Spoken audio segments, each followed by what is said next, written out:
Use of commerce. ఇప్పుడు మనం ఒక నెంబర్ తీసుకుందాం. 40821359 ఇలా నెంబర్ తీసుకున్నామంటే మనకి ఇండియన్ సిస్టమ్, అలాగే అంటే మన ఇండియాలో ఇండియన్ సిస్టమ్ అని అంటాం. అయితే మన ఇండియాలో చదువుకొని చాలామంది ఇతర దేశాలు వెళ్తున్నారు, లేదా మన దగ్గర చదువుకొని మళ్ళీ అక్కడ కూడా చదువుకొని మాస్టర్స్ అవి చేసి మళ్ళీ మన దగ్గరికి వస్తున్నారు కదా. కాబట్టి మనకి ఇండియాలో ఇంటర్నేషనల్ సిస్టంలో కూడా ఎలా చదువుతారనేది మనం నేర్చుకోవాలి.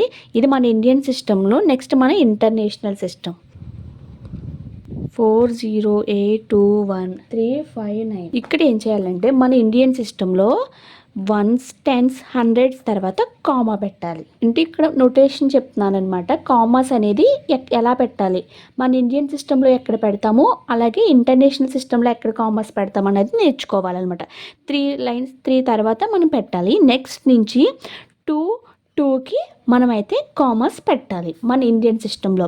3 వరకు హండ్రెడ్స్, నెక్స్ట్ ఈ 2 thousands, 10,000s, next lakhs, 10 lakhs, next crores. ఇలా మనం సెపరేట్ చేసుకుంటాము. ఫస్ట్ 3 letters కామా పెట్టాలి, తర్వాత నుంచి 2కి 2 కామర్స్ పెట్టుకుంటాం అనమాట. ఇది మన ఇండియన్ సిస్టంలో. అయితే నెక్స్ట్ ఇంటర్నేషనల్ సిస్టమ్ ఏమవుతుందంటే ఇక్కడ కూడా స్టార్టింగ్ 3 పెట్టాలి, తర్వాత నుంచి కూడా 3, నెక్స్ట్ కూడా 3 ఇలా పెడతారు. మన ఇండియన్స్లో ఫస్ట్ 3 పెట్టాలి, నెక్స్ట్ నుంచి 2 పెడతాం. అదే ఇంటర్నేషనల్లో 3 అలా 3 అలాగే పెట్టాలన్నమాట కామర్స్ వచ్చేసి. నెక్స్ట్ ఇప్పుడు మన ఇండియన్కి ఇంటర్నేషనల్ సిస్టంలో డబ్బులు ఎలా లెక్క పెడతారు, మన ఇండియన్లో ఎలా లెక్క పెడతారు, ఇంటర్నేషనల్ సిస్టంలో ఎలా లెక్క పెడతారు అనేది చూద్దాం. మన ఇండియన్స్లో వన్స్ని వన్స్ అనే చదువుతారు, టెన్స్ని టెన్స్ అనే, మన ఇండియాలో ఇంటర్నేషనల్లో కూడా టెన్స్ అనే చెప్తారు. నెక్స్ట్ మన హండ్రెడ్స్ వచ్చేసి మన ఇండియాలో హండ్రెడ్స్ అని చదువుతారు, నెక్స్ట్ ఇంటర్నేషనల్లో కూడా హండ్రెడ్స్ అని చదువుతారు. థౌజండ్స్ వచ్చేసి మన ఇండియాలో 1000 అని చదువుతారు, నెక్స్ట్ ఇంటర్నేషనల్లో కూడా 1000, నెక్స్ట్ 10,000s. నెక్స్ట్ వచ్చేసి మనము ఇక్కడ నుంచి ఏమని చదువుతాం, 1 lakh. మీకు కావాలంటే దీని ముందు వీడియోలో మనం ఇంట్రడ్యూస్ చేసాము 10,000, 1 lakh ఇవి ఎలాగ నోటేషన్స్ ఉంటాయి, మనకి 1 lakh ఎన్ని జీరోస్ ఉంటాయి, 1 lakh అసలు ఎన్ని డిజిట్స్ నెంబరు, థౌజండ్స్ ఎన్ని డిజిట్ నెంబరు, ఇవన్నీ కూడా దీని ముందు వీడియోతో ఎక్స్ప్లెయిన్ చేయడం జరిగింది. మీకు కావాలంటే ఒకసారి ఆ వీడియోతో చెక్ చేయొచ్చు. దీన్ని మనం అయితే 1 lakh అని చదువుతాం అంటే మన ఇండియన్ సిస్టంలో. అదే ఇంటర్నేషనల్ స్టాండర్డ్స్లో దీన్ని ఎలా చదువుతారంటే 100,000s. అందుకే వాళ్ళు 3కి కామర్స్ పెడతారు. వాళ్ళు 1 lakh అవ్వరు, 1 lakh అని చదవరు, వాళ్ళు 100,000s. నెక్స్ట్ మనం 10 lakhs అని చదువుతాం. దీన్ని ఇంటర్నేషనల్లో 1 million అని చదువుతారు. నెక్స్ట్ మనం 10 lakhs తర్వాత 1 crore, ఇక్కడ 10 millions ఏమని చదువుతారు, 10 millions ఇంటర్నేషనల్స్లో. నెక్స్ట్ మన ఇండియన్స్లో 10 crores అంటాము, అలాగే ఇంటర్నేషనల్ సిస్టమ్స్లో ఏమంటాము, 100 millions. నెక్స్ట్ మనకి 100 crores అయితే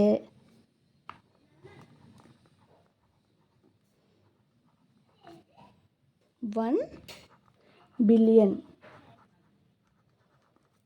ఇదన్నమాట. ఇలా మనకి ఇండియన్ సిస్టంలో అయితే ఇలాగా, ఇంటర్నేషనల్స్ అయితే ఇలాగా. మనకి ఇవి కొంచెం ఇంపార్టెంట్ అండి. అంటే ఇది కాంపిటేటివ్ ప్రిపేర్ అయ్యే వాళ్ళకైనా, నెక్స్ట్ ఈ 6th class చదివే వాళ్ళకైనా ఎవరికైనా కొంచెం ఇంపార్టెంట్. ఇది కొంచెం జాగ్రత్తగా నేర్చుకోవాలి. ఎందుకంటే కొంచెం ట్రాన్స్ఫర్స్ చేయడం అంటే ఇండియన్స్ ఇచ్చి ఇంటర్నేషనల్ రాయడం అని అడుగుతూ ఉంటారు. అలాంటప్పుడు కొంచెం కన్ఫ్యూజ్ అవుతారు. కొంచెం జాగ్రత్తగా ఈ టేబుల్ అయితే గుర్తుపెట్టుకోండి. ఫర్ ఎగ్జాంపుల్ ఇలా నెంబర్ ఇచ్చారండి, ఒకవేళ 59647253 ఇలా ఇచ్చినప్పుడు మనం దీన్ని ఎలా చదవాలి, ఇంటర్నేషనల్ సిస్టంలో అంటే ఏమని చదవాలి, 59 ఉంది కదండి, 59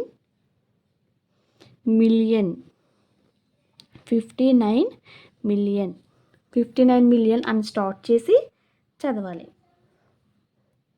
647,999 253 అలా చదవాలన్నమాట. మనం ఎలా స్టార్ట్ చేయాలి? 59 మిలియన్ అంటే ఇక్కడ 10 మిలియన్స్లో వచ్చింది కదా, సో 59 మిలియన్స్. ఇది మీకు ఇంటర్నేషనల్ సిస్టమ్, ఇండియన్ సిస్టమ్స్ అర్థమైందని అనుకుంటున్నాను. నెక్స్ట్ మనకి ఇందులోనే వేరే టాపిక్ ఉందండి. ఒక డిస్టెన్స్ క్యాలిక్యులేట్ చేయాలనుకోండి, ఒక్క ఫార్ములా. నెక్స్ట్ వెయిట్ అయితే కొన్ని వాటితో మెజర్ చేస్తారు. నెక్స్ట్ డిస్టెన్స్ అయితే కొన్ని వాటితో మెజర్ చేస్తారు. నెక్స్ట్ లిక్విడ్స్ ఉంటాయి కదా, వాటిని కొన్ని వాటితో మెజర్ చేస్తారు. డిస్టెన్స్ వచ్చేసి మీటర్స్, సెంటీమీటర్స్, కిలోమీటర్స్. వెయిట్ వచ్చేసి గ్రామ్స్, కిలోగ్రామ్స్, మిల్లీగ్రామ్స్, ఇలా వెయిట్ చేస్తారనమాట. నెక్స్ట్ లిక్విడ్స్ వచ్చేసి లీటర్స్, 1 లీటర్. మనం చూస్తాం పాలు 1 లీటర్ తీసుకురండి, 1/2 లీటర్ తీసుకురండి, అలా చెప్తారు కదా. మిల్క్ వచ్చేసి మనం డైలీ యూజెస్లో వాడతాము. నెక్స్ట్ వెయిట్ వచ్చేసి అంటే మనం వెయిట్ చూసుకుంటాం, దాన్ని కిలోగ్రామ్స్తో కొలుస్తాము. నెక్స్ట్ అలాగే చిన్నవి ఉంటాయి. ఫర్ ఎగ్జాంపుల్ ఒక పావు కేజీ తీసుకురండి అంటారు చూసావా, దాన్ని 250 గ్రామ్స్. ఇంకా మిల్లీగ్రామ్స్ కూడా ఉంటాయి, అంటే ఇంకా చిన్నవి స్మాల్ ఉంటే, దీనికన్నా చిన్నవి ఉంటే దాన్ని మిల్లీగ్రామ్స్తో కొలుస్తాం. ఫస్ట్ మిల్లీగ్రామ్స్ అనేది స్మాల్ అనమాట. చిన్ని ఆర్టికల్స్ ఉంటాయి కదా, చిన్నవి. ఫర్ ఎగ్జాంపుల్ ఇప్పుడు ఈ రీఫిల్ ముందు ఈ పెన్ పెట్టే ముందల ఈ రీఫిల్స్ అన్నీ ఒక దగ్గర ఉంటాయి కదా. ఈ రీఫిల్ ఒక్కదాన్ని ఈ పైన ఇక్కడ చూడండి ముళ్ళు కనిపిస్తుందా, ఈ ఒక్కదాన్ని ఇన్ని వేస్తారు కదా, దీన్ని మిల్లీగ్రామ్స్తో కాల్కులేట్ చేస్తారు. అలా అనమాట. అలా చిన్నవి. కొంచెం పెద్దవి అంటే కొంచెం పచ్చిమిర్చి లాంటివి ఉన్నాయనుకోండి, అవి గ్రామ్స్. వెయిట్స్ వచ్చేసి కిలోగ్రామ్స్ అయ్యి అంటే ఇప్పుడు మన వెయిట్ చూసుకున్నాం అనుకోండి, మినిమం అంటే ఇప్పుడు మీ ఏజ్కి దగ్గర ఒక 25 అలా ఏజ్ ఉంటే దాన్ని కిలోగ్రామ్స్. కొంచెం సైజ్ పెరిగే కొలది మనం దాని వెయిట్ కూడా పెరిగిపోద్ది. స్టార్టింగ్ చిన్ని వాటిని మిల్లీగ్రామ్స్, తర్వాత గ్రామ్స్, తర్వాత కిలోగ్రామ్స్ అలా. నెక్స్ట్ ఇవి కూడా చిన్నది. ఫర్ ఎగ్జాంపుల్ ఇక్కడి నుంచి ఇక్కడికి వెళ్ళాం అనుకో, దీనికి మనకి ఒక మిల్లీమీటర్స్ సరిపోతుంది. మిల్లీమీటర్స్ ఇంకా స్మాల్ అనమాట. మిల్లీగ్రామ్స్ ఎలాగో అలా మిల్లీమీటర్స్. ఇక్కడి నుంచి ఇక్కడికి మిల్లీమీటర్స్ క్యాలిక్యులేట్ చేయాలి. ఫర్ ఎగ్జాంపుల్ ఇక్కడి నుంచి ఇక్కడ కావాలనుకున్నాం అంటే స్మాల్ స్కేల్ ఏమవుతుందంటే సెంటీమీటర్స్తో. అదే ఫర్ ఎగ్జాంపుల్ ఇప్పుడు మీరు ఒక కాకినాడ నుంచి వైజాగ్ వెళ్ళాలనుకుంటున్నారంటే ఎంత డిస్టెన్స్ కావాలి, దాన్ని ఏం చేస్తారు, దూరం, దాన్ని కిలోమీటర్స్. సైజ్ పెరిగే కొలది మన పలికే మీటర్స్, సెంటీమీటర్స్, కిలోమీటర్స్ అన్నీ కూడా డిఫరెంట్గా పలకాలన్నమాట. నెక్స్ట్ లిక్విడ్స్ వచ్చేసి లీటర్స్. ఇది మనకి సెకండ్ ఎక్సర్సైజ్ అనుకుంటారండి. మీకు నేనైతే ఫస్ట్ ఎక్సర్సైజెస్ ఆన్సర్స్ కూడా కావాలనుకుంటే నేను షార్ట్స్ వైజ్ ఆన్సర్స్ కూడా పెడతాను. షార్ట్స్లో మీరు ఒకసారి ప్రాక్టీస్ చేసుకొని ఏమైనా డౌట్స్ ఉంటే అప్పుడైతే చెక్ చేసుకోండి. ఆన్సర్స్ కూడా నేను ప్రతి ఎక్సర్సైజ్కి ఆన్సర్స్ కూడా నేను షార్ట్స్ ఫామ్లో పెడతాను. మన ఛానల్లో మీరు ఫాలో అవ్వి సబ్స్క్రైబ్ చేసుకుంటూ ఉంటే మన నోటిఫికేషన్స్ కూడా మీకు వస్తాయి, యూజ్ అవుతుంది అనమాట. Okay, thank you. ఇప్పుడు ఇక్కడతో మనకి ఫస్ట్ చాప్టర్ అయితే కంప్లీట్ అయిపోయింది 6th క్లాస్లోని. నెక్స్ట్ చాప్టర్ కావాలనుకుంటే మన ఛానల్ సబ్స్క్రైబ్ చేయండి. Thank you for watching.